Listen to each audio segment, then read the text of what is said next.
Great. Thanks, Elena.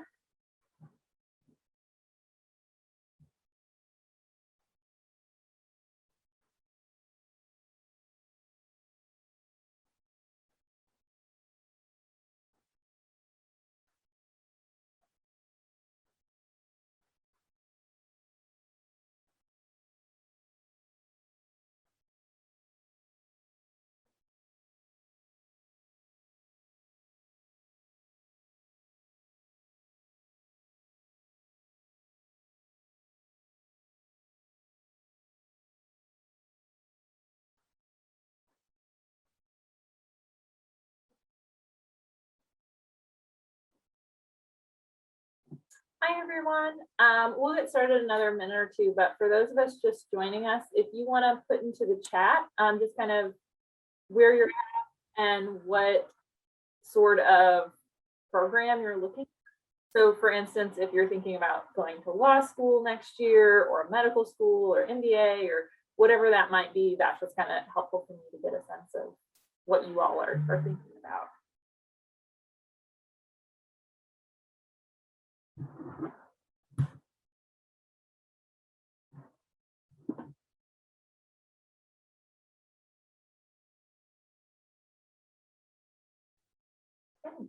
Well, it is.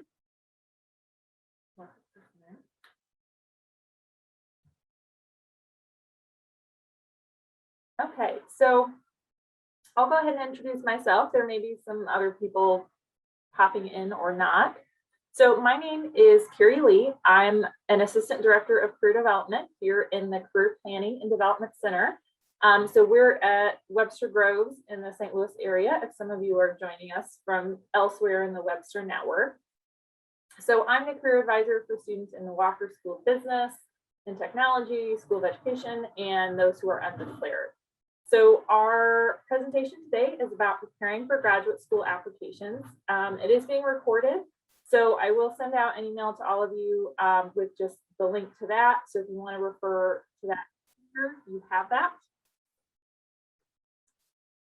And some of you have already done this, so if you kind of haven't already, if you just want to put in the chat what type of graduate program you're thinking about. So, you know, that's MBA, you're planning on going to law school, medical school, whatever that might be. That's just kind of helpful for me. So it looks like we've got kind of a good mix. So like music, vocal performance, media, maybe MBA, law school, MBA.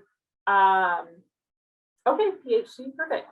So I'll kind of try to give some relevant examples for you all. If you have questions, feel free to drop those in the chat. And then we'll also have a few minutes at the end as well. So we will go ahead and get started. So just in terms of what I'm going to talk about today, these are just the things that I'm planning to touch on. So kind of first off, thinking about, you know, why are you interested in graduate school? What's the kind of process look like for finding programs, that timeline, the actual aspects of the application process, just some tips for success there, and then just some other information to consider as you're kind of going through this process. So first off, a really big part of applying to graduate school is make sure that you're clarifying your goals. So, you know, first off, why are you interested in going to graduate school? So some of you may, you know, be interested in a career that requires a specific degree. So, you know, for instance, if you are thinking about law school, you would need a JD to be able to, you know, take bar practice as a lawyer. So that is a requirement for getting into that profession. You may just be genuinely interested in the topic. So you just want to do more research. You want to kind of broaden your knowledge with something. If you are working, some of you may want to get a graduate degree to be able to kind of move up into promotion. So maybe you're wanting to move into more of a management role, let's say. So not that you have to have your entire life planned out, but you do want to make sure that you have a strong sense of why you're wanting to go to graduate school and not just you're not sure what to do next. So you're going to keep going to school, because graduate school is definitely a lot of time and effort and potentially money. So you want to make sure that you feel confident about whatever step you're moving forward with. And then, you know, you just want to kind of think about your plans in terms of other life factors. So are you prepared for graduate school at this time in your life? When are you wanting to start? Are you thinking about maybe a year down the road? Are you wanting to start a program right away because you're graduating this term? So, different programs are going to have different timelines, and we'll talk about that a little bit more in a minute. And you also want to make sure you're clear on what type of degree. So for graduate school, they kind of fall into 3 different types. So master's degree, depending on the program, anywhere from like a year to 3 years. So typically, usually a 2-year program. And then there also are professional degrees. So those are things like, a JD for lawyers, medical school, veterinary school. So those are like specific types of degree, like an MD, DMD for dentists, things like that. And then there are more of those like terminal degrees. So the highest level of degrees, so things like a PhD that are going to be very research focused. And then there also are some kind of other types of programs as well. So for instance, there's something called an EDD, which is also technically a terminal degree similar to a PhD, but that is more practitioner focused, so not as heavy on the research element. And so for, like a PhD, that's typical that people will go through that program in, 4 or 5 years, depending if you're going part-time, have other life things, it could take you 6 or 7 years even sometimes. So definitely these can be long-term commitments. And then, what's your preferred learning format? So I think you all with COVID have had some experience with online classes, hybrid classes. So figuring out how do you learn best, what's going to work well for you, and just what is most important to you when you're choosing a program, whether that's, tuition, financial element, the flexibility of the program, being able to take classes part-time and work, take classes online, wanting to get done as soon as possible, whatever that might be. So when you're actually kind of moving forward, so whatever type of program, being able to research and find those to apply for. So you do generally want to apply to multiple places, just to kind of broaden your options there.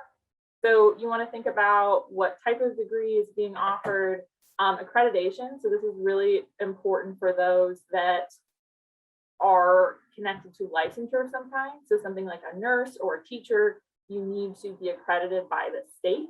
And so it's really important to make sure that the programs you're looking at are accredited for those sorts of programs. For something like an MBA, media, public relations, that there's no real licensure element. So that is just those kind of general accreditation as a university. And then you also want to think about if you have a sense of what type of setting you want to work in after graduate school or kind of emphasis areas. So for instance, if you're thinking about law school, are you thinking about a particular type of law, like employment law or environmental law, immigration law, things like that? Because definitely some programs have different emphasis, whether that is, for me, I did a counseling degree and I had an emphasis in career psychology, or just informally having a lot of professors who work in that area. And so they may have some more connections, both in terms of knowledge that you're gaining, but also post-graduation employment options. And then admission requirements and deadlines. This can really vary a lot between programs. So making sure that you're kind of planning ahead, you have a sense of that. And then also acceptance kind of rates, because, some programs that are more flexible, you may be, pretty competitive for those, whereas something like a PhD program, typically that is going to be a much more intense process. And so it is likely that you would not get into all or even most of your programs. So you do really want to make sure you're applying to more options if you are applying to something like that, law school, med school, that are just going to have much lower rates of acceptance than something like a master's program. For kind of research focused degrees, you want to look into the professors in that department. So, if you're thinking about like history of medicine, somebody said, or, like vocal performance. What do those professors do in terms of their research? What are their interests? So, are they studying like specific time periods, specific elements? Because you want to make sure that your interests kind of line up with the faculty's interests. So obviously for research heavy programs, you're going to do your own original research, but you want to have faculty members that have some connection. Because if you have a very specific interest that has no relation to any of the professors in that department, they often will not accept you to the program. So even if you're a competitive applicant, it's just, they may not be the best setting for you because, if they don't have the lab requirements for your specific research interest within chemistry, that school is probably not going to be a good fit for you, right? And then obviously, kind of tuition. So that's going to vary in terms of like whether it's a public school and you're an in-state, out-of-state resident, private school. There are definitely funding opportunities for graduate school. So it's a little bit different than undergrad, not so much of like the FAFSA having some of those need-based scholarships in that way, but there are things called like graduate assistantships where you can work for the university part-time and then get part of your tuition paid for. They may have scholarships, particularly for like PhD programs. They may call them scholarships, they may call them fellowships, but those are just awarded to you to help support your research. So you don't necessarily need to do anything, or work. You just are awarded that amount of money. So definitely some options there. If you are thinking about something more like business related, potentially, there are definitely companies that will pay for tuition. So they may pay for part of the cost, especially if it's relevant to your job. And those often will just come with a sort of agreement of, if we're paying for your degree, you're agreeing to work with our company for X amount of time. And if you would leave your job, then, you may have to pay back some of those costs. And then you also definitely want to think about where are students going after the program. So, for students in the vocal performance program there, what are they doing after graduation? Are they working professionally as musicians? Are they going on as faculty members? Depending on what you want to do, getting a sense of who's in that program and how is that program leading to their success. So there's some general resources in terms of like the Princeton Review, US News and Reports, Pearson. So if you're just starting to get a sense of what programs are out there, that can be helpful to get some information. And then once you kind of have some more specific ideas, definitely things like professional organizations. So especially for those programs that are a little bit more concerned with like licensure, accreditation, that's a great way to find accredited programs. So for instance, the American Association of Occupational Therapists has a listing of accredited occupational therapy programs on their website, or KCREP is the entity for counseling programs in the US. So definitely some of those professional organizations are going to help you find programs. And then once you kind of have a sense of some of those out there, or if you're really interested in a particular university, like you're wanting to stay at Webster, you're wanting to go elsewhere, check out the university department websites. So typically in their like catalog, you can find listings for those graduate programs, requirements for them.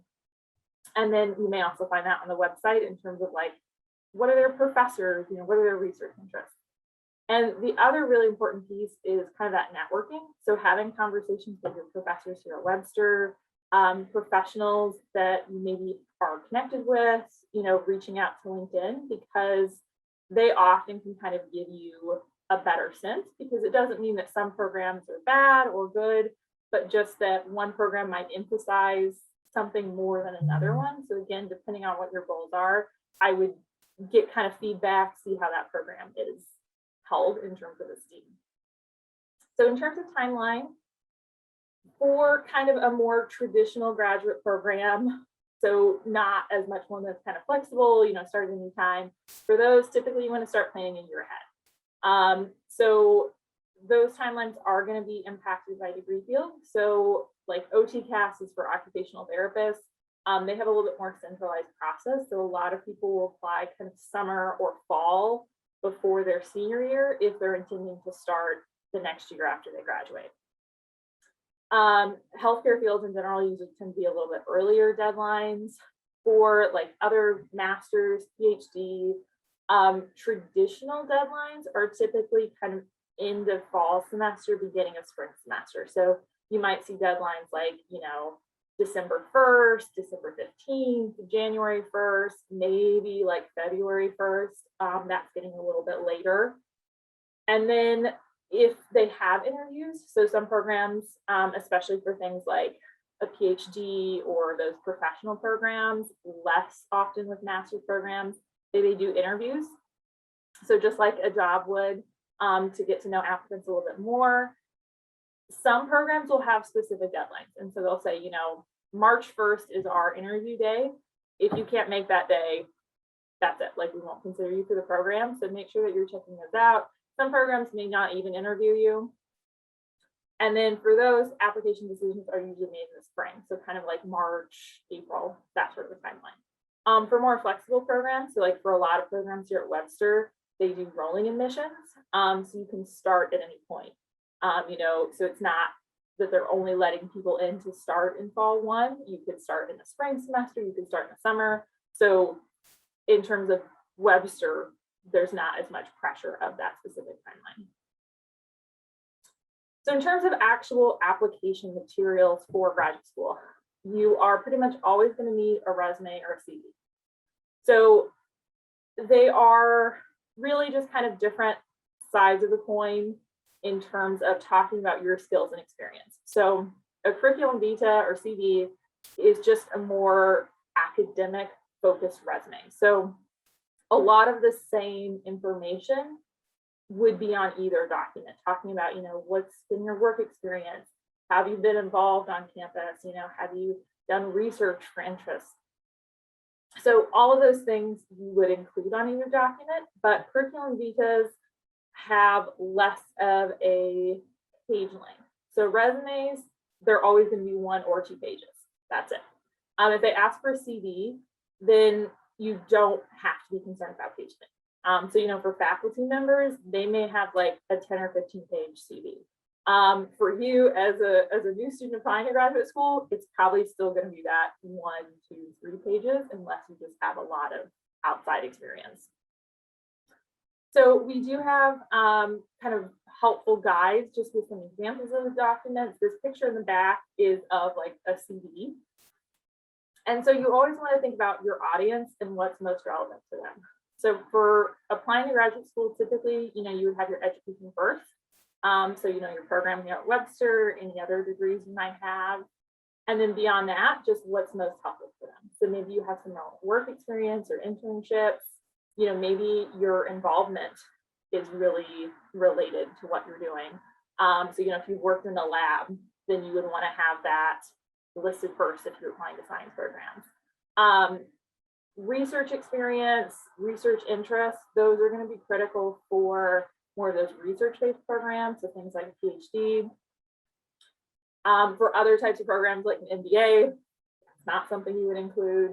And then, any type of experience is helpful. So it doesn't just have to be paid work experience, it can be volunteer experience, involvement either with campus organizations or off campus, like professional associations, volunteer boards, anything like that. You can also include projects. So sometimes if you maybe haven't had paid work experience, but you like to do some things in your free time, you've done some projects for your courses that would be helpful for them to know about, you can have a section for that. Any kind of awards or honors. So, whether that's like a department here at Webster and you are like an honors in psychology, or if that's an overall like GPA, you're on Dean's list, you've gotten any scholarships, those are all great things to list.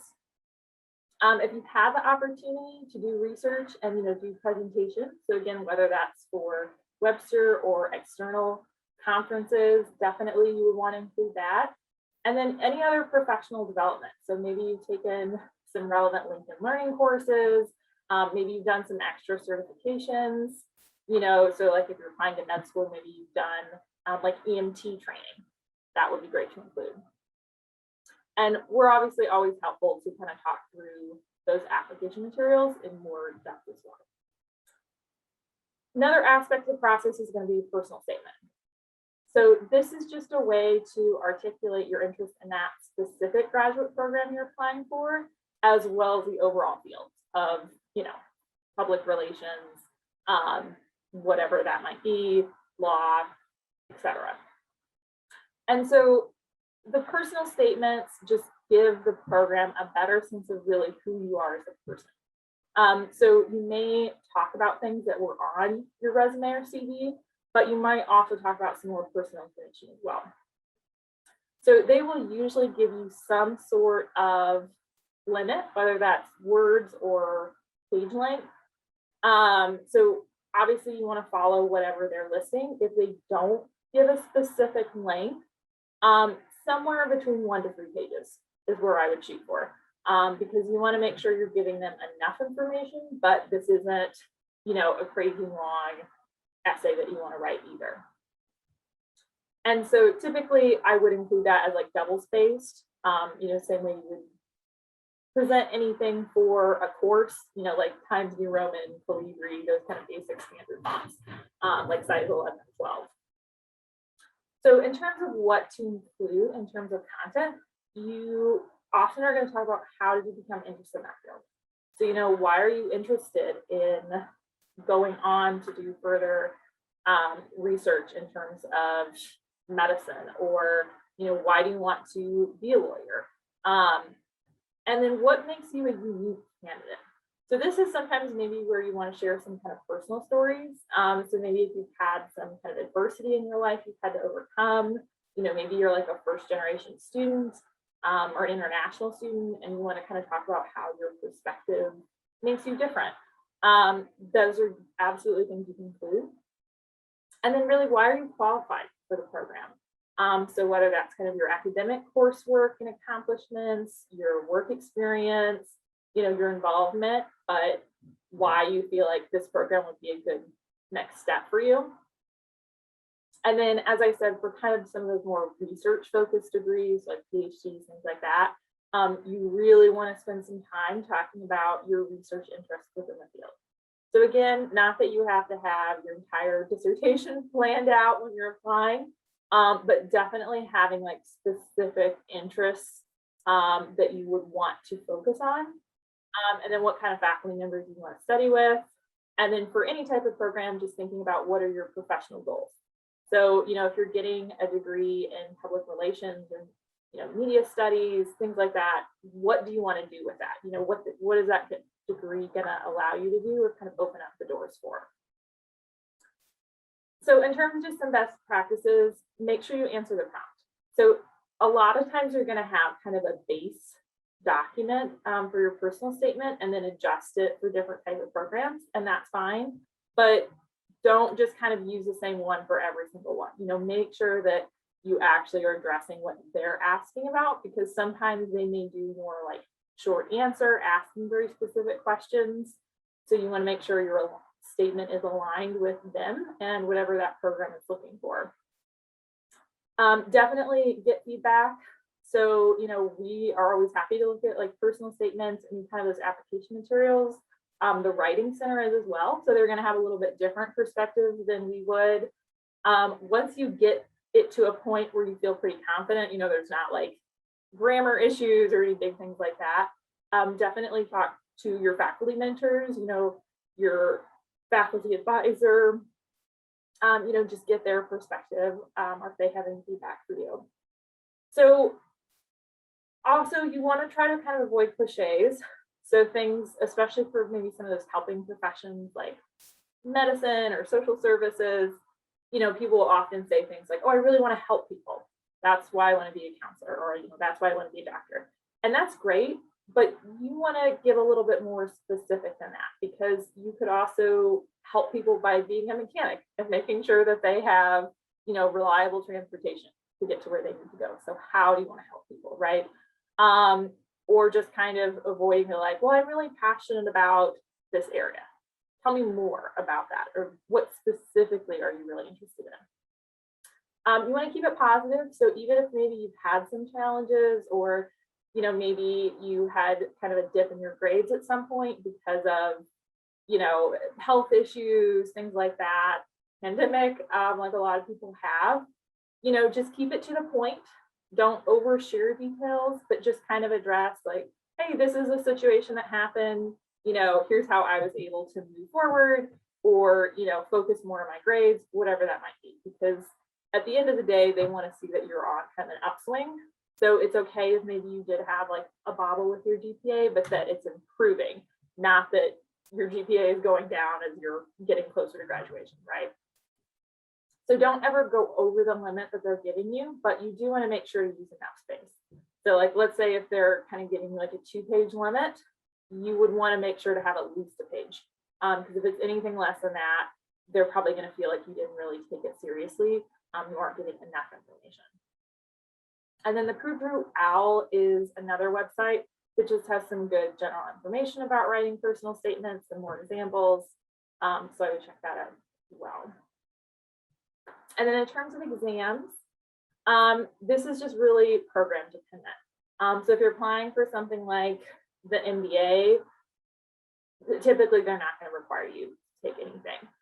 If you are applying to professional programs like, medical school, law school, those are very much typically a required component.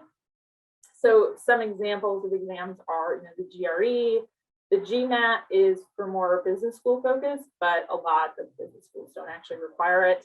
LSAT for law school, MCAT for medical school, etc. So definitely plan out a timeline, because even before COVID, a lot of times those exams are only offered at particular times of the year. So, they may only offer testing once a month or once every 3 months. And so you don't want to miss that and then not be able to meet those application deadlines for your programs. So make sure you're kind of planning out a timeline and giving yourself enough time. Like if you have to take the LSAT, maybe you don't do as well as you want on the first try, you decide to take it again, how much time you need to do that.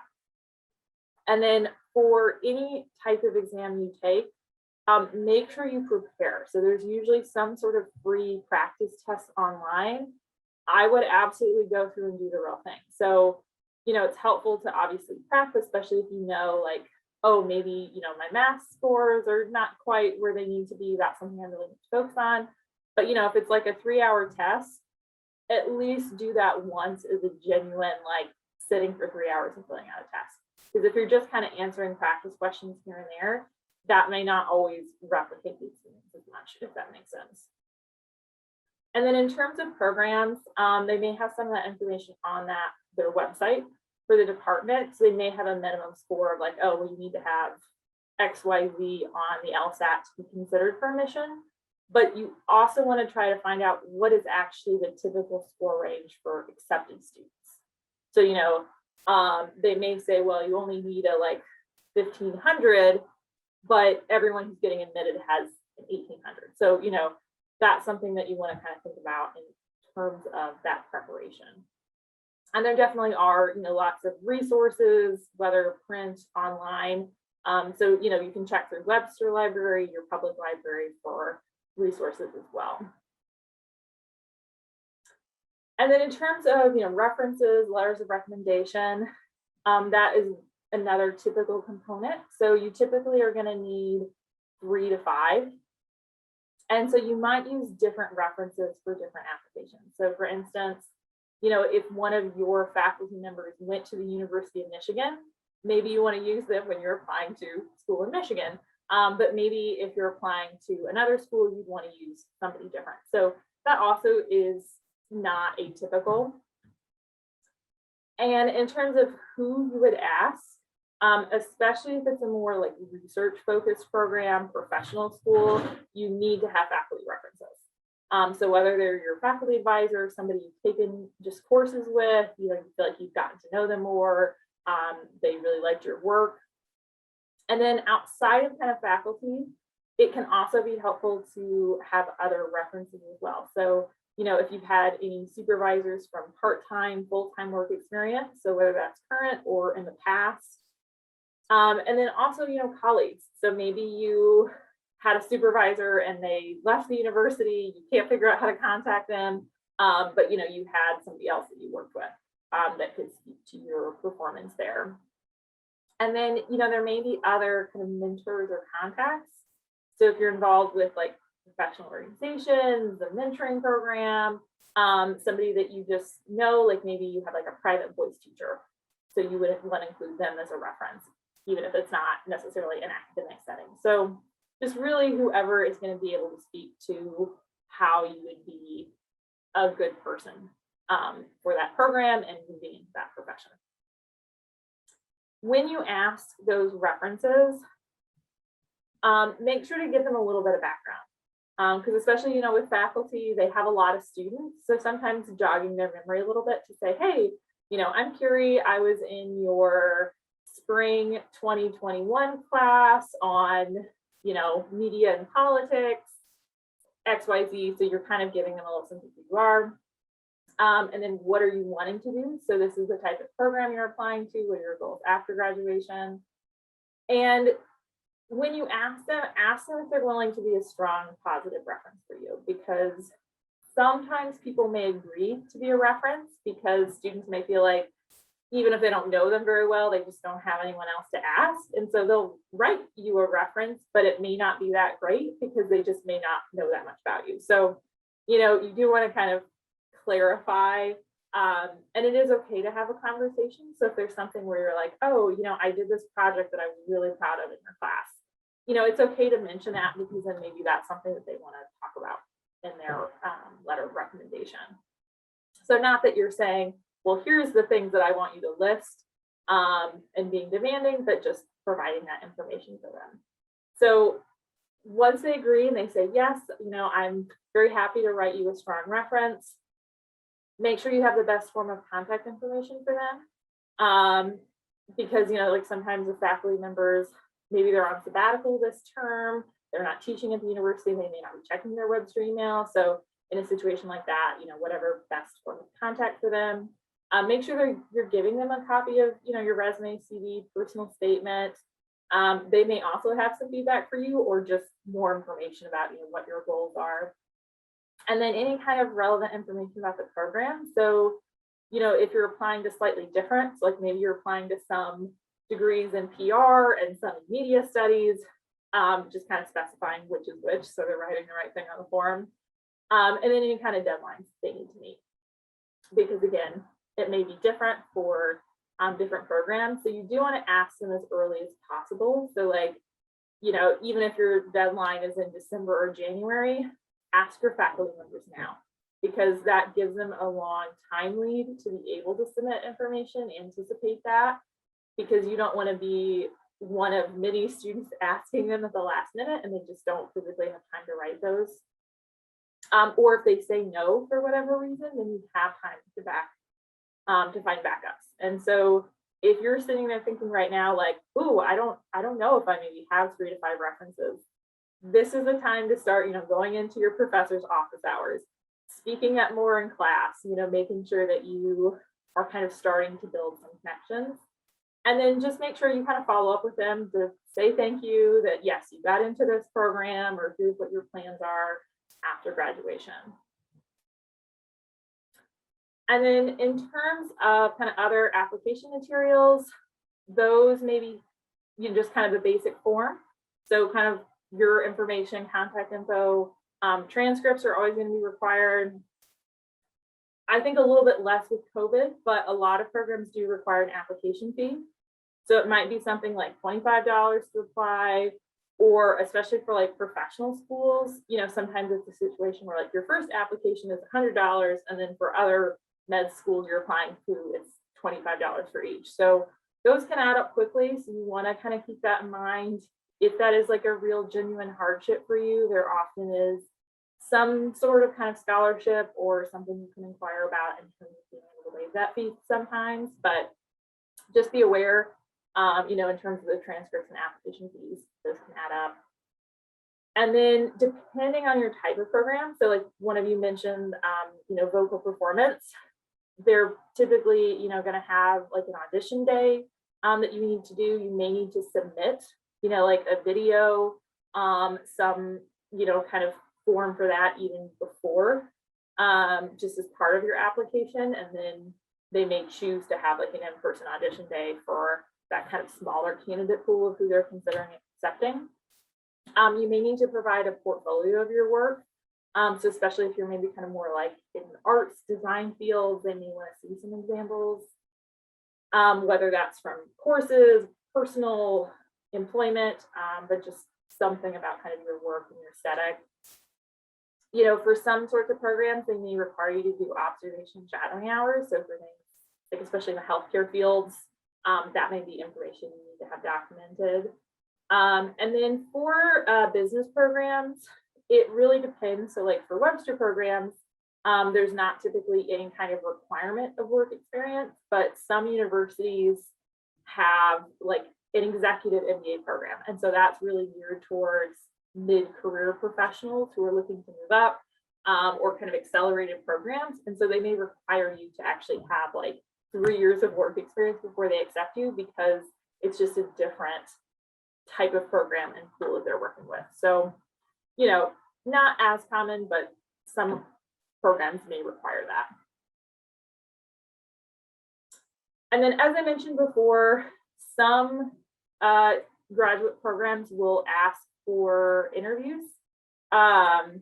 So that may be something where they have a specific day that, you know, all of our interviews take place on this day, or they may have a couple of options. So, you know, sometime in this month, they'll have different days that they would interview. So it may be virtual, maybe in person. Make sure you're just kind of blocking that on your calendar. And then in terms of interviews, so typically they're always going to be faculty, you know, professors in that department. You also will often have the chance to talk to current students. So that can be nice to kind of ask questions about like, what's been your experience in this PhD program? You know, both kind of the university, the department, what's it like living in this area of the world? And then there may be other relevant professionals too, especially if it's a little bit more practitioner focused, like a counseling program. There may be a, you know, counselor who attended there that sit in on an interview. And so make sure, you know, you are just kind of doing some research for those interviews, because especially, like I said, for like those professional programs, PhD programs, you're going to get asked a lot of questions. You may have multiple interviews in a day. So you want to know a lot about the program, that department, the university, that it's just going to help you better address those questions as they're getting answered.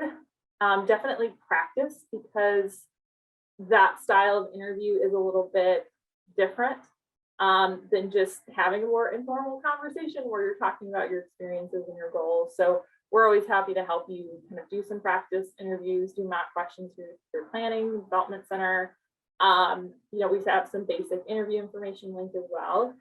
And then you always want to have specific questions to ask them. So for instance, I actually had to do a lot of interviews for my counseling programs that I had applied to. And so for one university that I was at, it was kind of a whole day deal. And so we had a one-on-one with a faculty member. And so, you know, we go in, we introduce ourselves, and then they just say, great, you know, for the next hour, I'm here for you. Tell me what questions you have. And so he did not actually ask me any interview questions. And so I was kind of thrown off with that. And so luckily I had like written down some questions to ask. And so then we were able to have a question. And then, you know, he asked me some more things as I started talking about my goals, et cetera. But I think if I hadn't had that list of questions to ask, I would have really, really been thrown off. And most other interviews I had were very typical, like formal questions. So just be aware, you know, that you may have some of those too. So, you know, that you have specific questions to ask, whether that's for a student who's currently in the program, faculty member, et cetera. And, you know, as I said, interviews are much more common with kind of the professional schools, that sort of thing, than like an MBA or a master's program. So just other things to consider. So, you know, at the end of the day, is this degree going to help you get to where you want to be? So, you know, if you're looking to like move up into more of a management role, is it going to help you do that? Are you going to be able to be licensed for that profession? because you do want to have some kind of clear goals that make sure this is fitting what your need is. Or, like if you want to be a faculty member and be a professor at university, are you going to a program where people get hired? Because that's also a very competitive field. So you want to make sure that people are actually being successful at that. And then, as you're kind of thinking about this now, are there any other like information, resources you need to feel confident? So, if you haven't really had to write a resume or CV before, taking the time to come talk to us or, get feedback from the Writing Center on your personal statement, whatever that might be. And then is there anything between now and when you're anticipating applying that you can do to improve the competitiveness of your application? So, making sure that you're doing well in your classes, you have a solid GPA. If you need to take an exam like the LSAT or the MCAT, maybe you need to take some more practice tests so you can get a higher score there. Maybe you want to do some additional volunteering, show that you have some more experience, do an internship before you graduate. So, what can you do? And then, do you feel like this program is going to be a good fit for you and your long-term goals? Because, like I said, graduate school can be a year and a half. It could be spending 6-7 years of your life there. So is that a place where you can tolerate, whether that's St. Louis or elsewhere? And, is that going to help you kind of build a network? So for instance, it's not impossible, but if you're going to school somewhere where you're not wanting to live long term, that can be a little bit harder.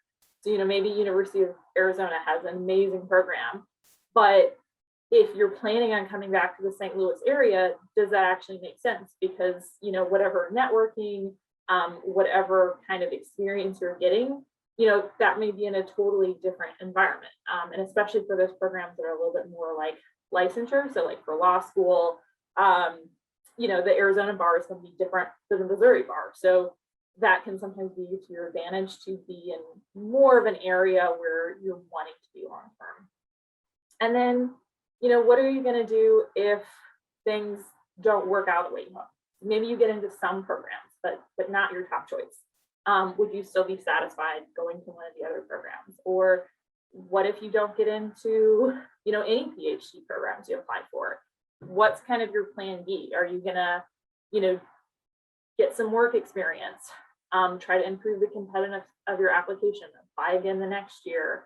Or are you gonna say, if this doesn't work out, then I'm totally gonna switch direction? So I would just really encourage you to kind of think about these things now, because it's a lot less stressful to kind of have some ideas than if you're planning like this is the only thing I'm thinking about, and then maybe you don't get in, and then I'm graduating in a month. What am I doing with my life, right? So just kind of think about what are those other options for you. And then in terms of Webster programs, as I mentioned, Webster is very flexible. A lot of our graduate programs are online, or if they're in person, they're evening classes. So where you would able to work if you wanted to and attend graduate school at the same time. And typically most programs do have admissions throughout the year. So you could start in the spring, summer, fall, whatever works best for you. So I do have the link in here. And as I said, I'll send this out to you in the next couple of days with the link to the recording, so you can find more information about Webster specific programs. And then, we're happy to talk through kind of your individual questions or, any of those application materials, just kind of give you some feedback or help navigate through that process. So if you are ever interested in making an appointment, you can always do that through Handshake. So there's like a Career Center tab, and then you click schedule an appointment, just kind of follow the prompts there. Or certainly you could reach out to me, to your career advisor individually if you have questions as well.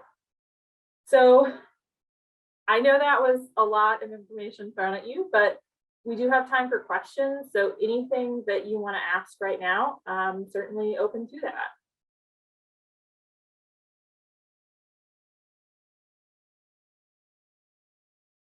So you can either chat or unmute, whichever you prefer.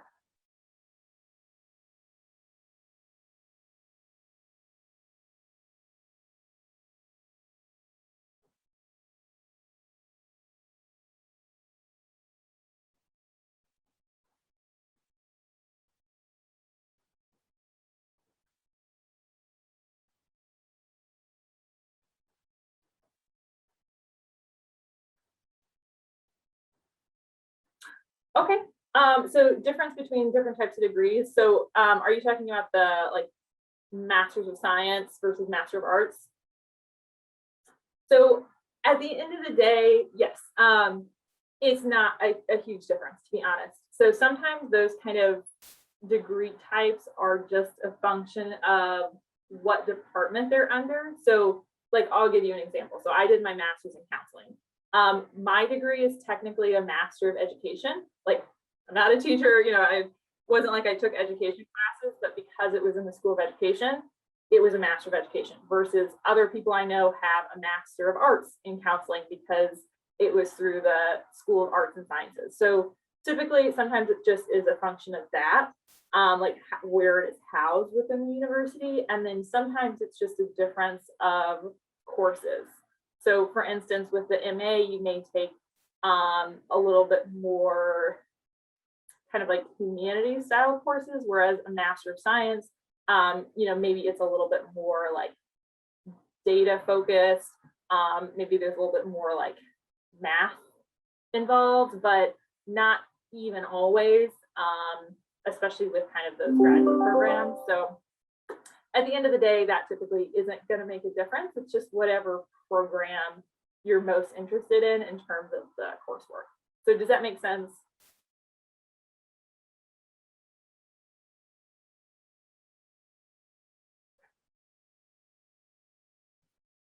Good question. Anything else you all were curious about this point, or just how you're feeling about kind of grad school in general in that process?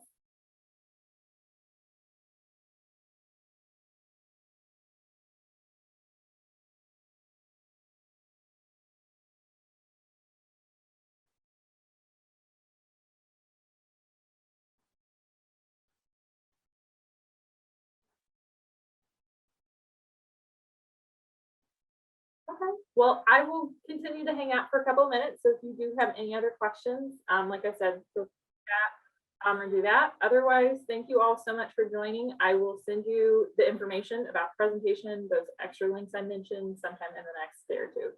So thank you and hope you all have a great rest of your day.